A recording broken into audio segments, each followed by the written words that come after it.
وقتی غذا میخورید کیسه صفرا منقبض میشه و صفرا رو از طریق مجراها به 12 میفرسته.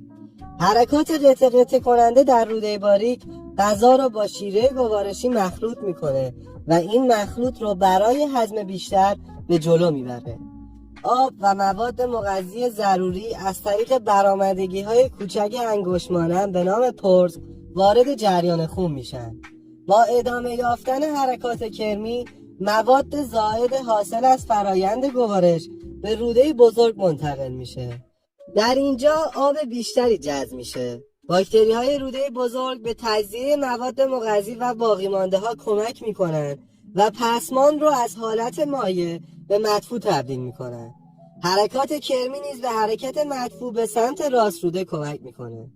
مقعد آخرین بخش از دستگاه گوارش هستش که طول اون حدود 5 سانتی متره.